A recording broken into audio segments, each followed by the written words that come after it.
She built her whole empire telling other people's stories, calling out liars, exposing fraudsters, giving relationship advice to millions of Nigerians who trusted her completely. But today, Blessing CEO is the one in EFCC custody, remanded by a federal high court judge in Ikoyi, Lagos. And here is the part that stopped me cold when I read it. She allegedly collected 36 million naira from one woman, not over years, not in small pieces, between July 14th, 2024 and July 17th, 2024. 3 days, 36 million naira gone. Now, while everyone on social media is arguing about whether she is guilty or not guilty, whether they like her or they don't, nobody is asking the real question. How does a social media influencer become so powerful, so trusted, so untouchable that someone hands her 36 million naira in 3 days, and then it takes almost 2 full years before a court even gets involved? That is what this video is about. And by the time we are done, I promise you, you will see that this story is not really about Blessing CEO. It is about all of us. Stay with me. If you are new here, welcome. Unfiltered Report is where we break down Nigerian and African politics with no filter, no party loyalty, and no corporate agenda. Just the truth, as clearly as we can give it to you. Hit subscribe right now because this video is about to get deep. What happened and why now? Okay, let me break this down for you clearly, because I know some of you are hearing this for the first time and some of you have been following the drama for weeks. Either way, let me make sure we are all on the same page. So today is Friday, May 15th, 2026. The Lagos Zonal Directorate of the EFCC walked Okoro Blessing Nkiruka, Blessing CEO, into the Federal High Court in Ikoyi, in front of Justice Deinde Dipeolu. 2 counts on that charge sheet. Count 1, obtaining money by false pretenses. Count 2, stealing, both involving the same amount, 36 million naira. Now, what exactly is she accused of doing? She allegedly went to a woman, a private individual named Mrs. Ifeanyi Noye Okoye, and she told this woman she could help her lease a 6-bedroom duplex, a detached duplex in Lekki, Lagos, on Tomboson Osobu Street off Kuboye Road. And Mrs. Okoye paid 36 million naira. The problem, the EFCC says, Blessing CEO knew from the beginning that representation was false, that she had no authority to facilitate that deal. The money allegedly went in and it never came back. That is the allegation. Let me be clear, it is an allegation. She has pleaded not guilty. We will get to that. But I need you to understand the timeline here because it matters. This allegedly happened in July 2024. Almost 2 years ago. The charge was only served on her, are you ready for this? On Thursday, May 14th, 2026, the day before the arraignment. Think about what that means. Someone allegedly lost 36 million naira and waited almost 2 full years for the machine to move. And the question of why now, why today, is not a simple one, because this did not happen in isolation. Something else happened first, something very public, very messy, and it changed everything. I'm going to get to that. But first, let me show you what happened inside that courtroom today, because it was dramatic. Here is where it gets interesting. Before Blessing CEO even entered her plea, before the judge had said anything, her defense lawyer stood up and made an application. And what he said was essentially, Your Honor, we need to pause because our client has already gone back to the complainant and refunded 24 million naira out of the 36 million naira. Let that sit for a second. She refunded 24 million naira before the arraignment, before she set foot in that courtroom.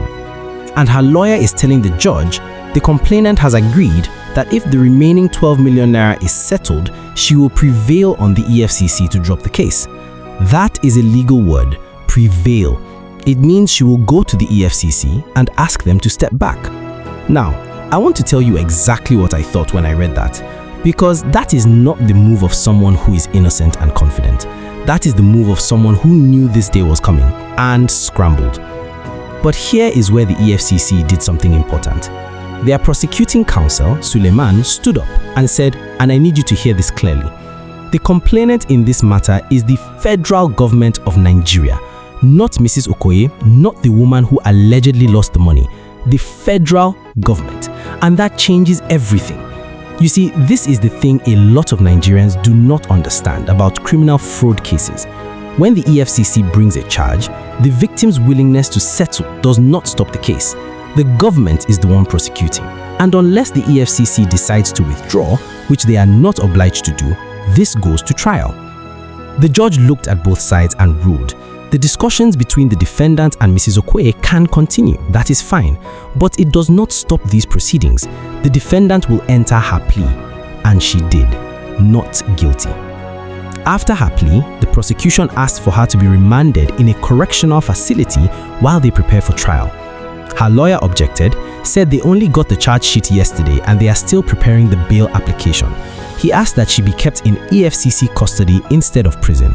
The judge agreed. She is in EFCC custody as we speak. Next hearing, June 5th, 2026. That is when the trial begins. Now, let me give you my honest take on the legal picture here. The refund of 24 million naira is a double-edged sword. On one hand, it suggests she had the means to access that money relatively quickly, which raises its own questions. On the other hand, partial restitution before arraignment is sometimes used by defense teams to soften a judge's view of the accused. But here's the thing.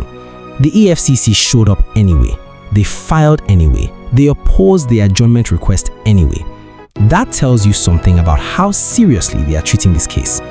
Now, let me pull back the curtain on why all of this is happening in 2026, because the property deal is only part of this story. Who is playing what game? Stay with me here, because this section that changes how you see everything else. The EFCC does not wake up one morning and randomly pick an influencer to prosecute. They are a federal agency. They have thousands of cases, limited resources, political considerations, a full calendar. So ask yourself, why her? Why now? To answer that, I have to take you back to March 25th, 2026. Blessing CEO went live on Instagram and she was crying. She cut her hair on camera. She said she had been diagnosed with stage 4 breast cancer. She said she urgently needed surgery to amputate her breast. She put up her bank details. She put up her WhatsApp number. She said she was already auctioning her properties to pay for treatment. Millions of Nigerians watched that video. They felt that pain. They sent money. Some people sent thousands. Some people sent hundreds of thousands. But then, cracks started appearing. The Nigerian Medical Association, Delta State Chapter, they came forward and said, we do not recognize the histology report being circulated in connection with this case. They alleged that document was altered, taken from the original medical report of a real patient who actually has breast cancer, a woman named Deborah Mara. And Deborah herself, a makeup artist from Asaba, came forward. She said she had met Blessing CEO in 2025 through her business. She said when she heard about the cancer story, she reached out in support and she gave Blessing CEO her report to compare. And that report, she alleges, was then modified and used as the basis of a public fundraising campaign. But wait, it goes further. The family's lawyer said in an interview that the investigations showed Blessing CEO received over 300 million naira in donations, not 13 million naira, as she later claimed. Over 300 million naira moved from a GTB bank account to another bank, an account that was opened specifically for this purpose. Someone donated 20 million naira. She reportedly claimed she received 10 million naira from them. Now, I am not here to convict anyone before the evidence is tested, but I need you to understand what the EFCC is looking at. They are not just looking at one property deal in 2024. They are looking at a pattern. A 2024 property deal worth 36 million naira. A 2026 cancer fundraising campaign that may have brought in hundreds of millions of naira. and a history that goes back even further, because this is not Blessing CEO's first time in legal trouble. In 2019, she falsely claimed ownership of a house that did not belong to her. That story went viral. She was arrested, and she survived it, built a bigger platform after it, turned controversy into currency. Now here is the pattern interrupt I want you to sit with. Very Dark Man, the social media activist, the guy Nigerians know as VDM, he filed one of the petitions that triggered the police investigation into the cancer claims. And in his video, he said he had personally donated money to her account because he believed the story. He donated 150 naira. Now, people laughed at that, 150 naira. But that is not the point. The point is this. He said that financial strain from the situation contributed to health problems for him personally. And he represents millions of Nigerians who gave what they had. People who cannot afford to lose a single naira sent what they could because they believed a woman was dying. That is the real weight of this story. And the EFCC is now the institution that has to respond to that weight.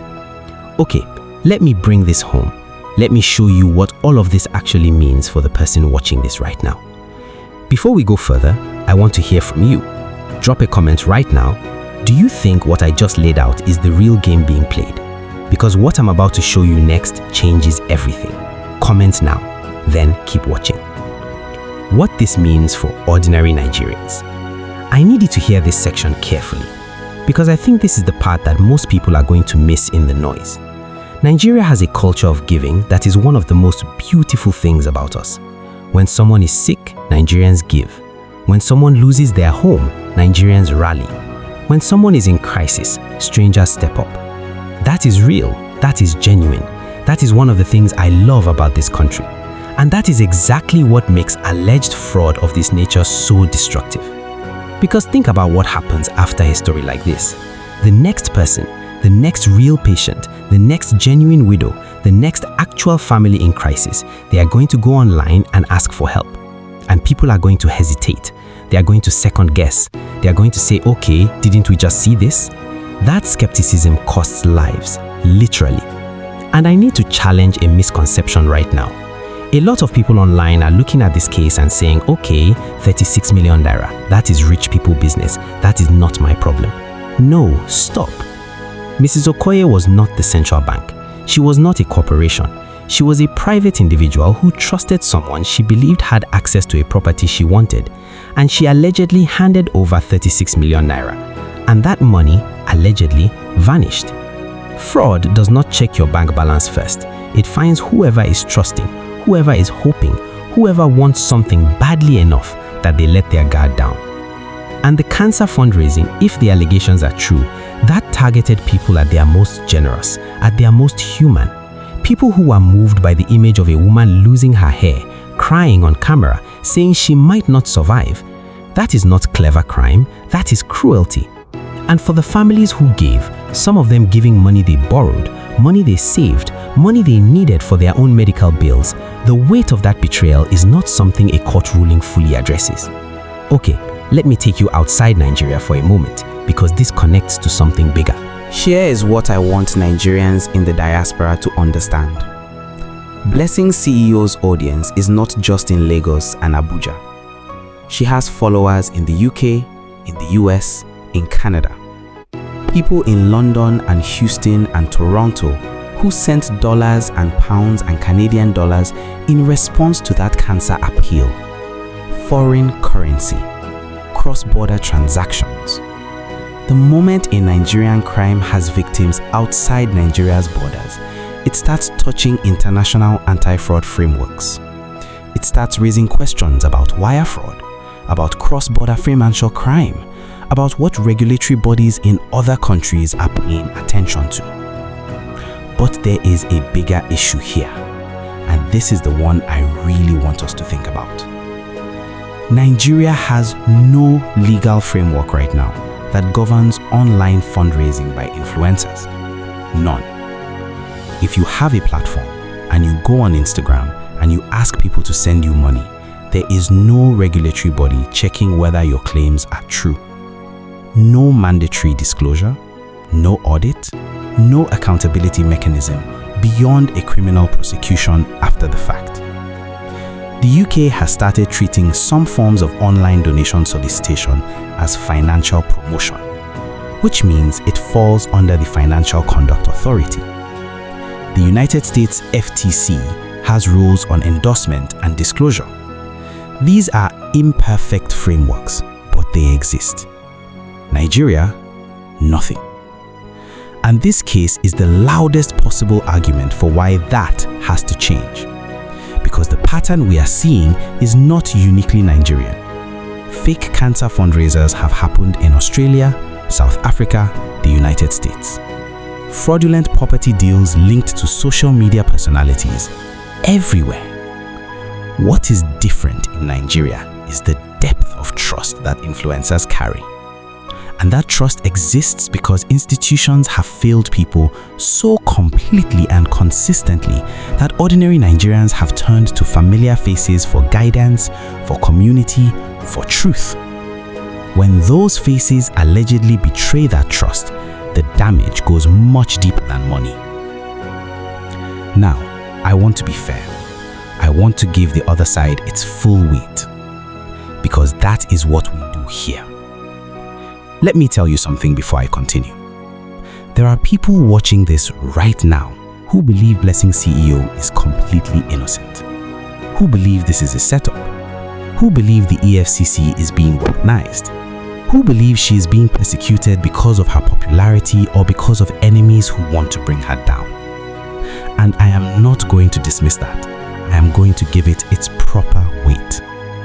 She has pleaded not guilty. In Nigeria, as in any fair legal system, that is not a technicality. That is her right. And the court has to prove its case. The EFCC has to present evidence. The defense gets to challenge it. That process has not happened yet. On the property deal, her lawyer said in court that 24 million naira has already been returned and that the actual complainant, Mrs. Okoye, was willing to accept settlement. That suggests there is at minimum a disputed version of events around what this transaction was supposed to be. Was it a straightforward fraud? A deal gone wrong? Something in between? We do not know yet.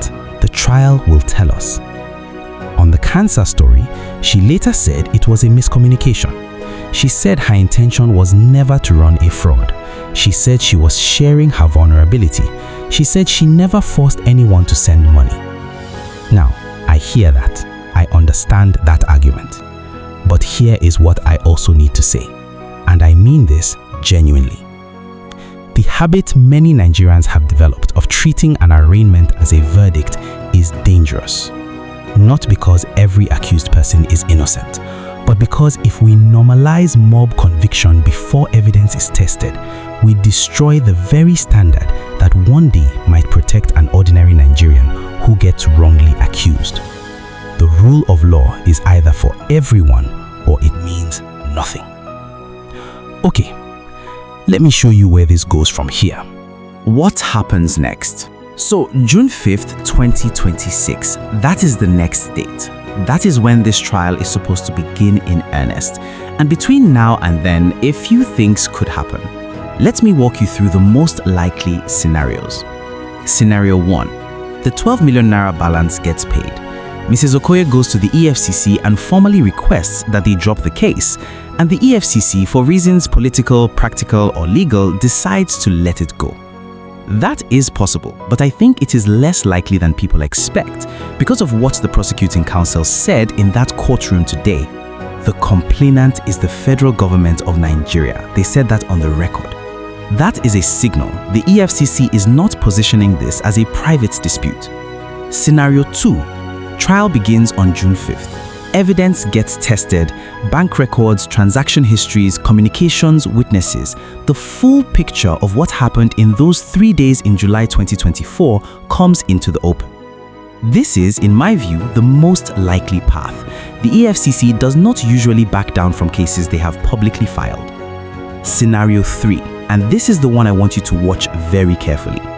The cancer fundraising investigation, which is being handled separately by both the police and the EFCC, progresses, and if charges are formalized there, those cases could ultimately be joined with this one. If that happens, we are no longer talking about a single property deal. We are talking about a pattern of alleged fraud prosecuted together. That changes the entire scale of what Blessing CEO is facing. What should you watch for specifically? Watch whether bail gets granted on June 5th.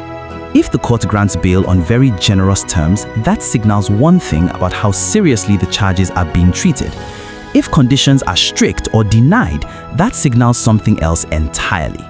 Watch whether the EFCC files anything new in relation to the cancer fundraising between now and June.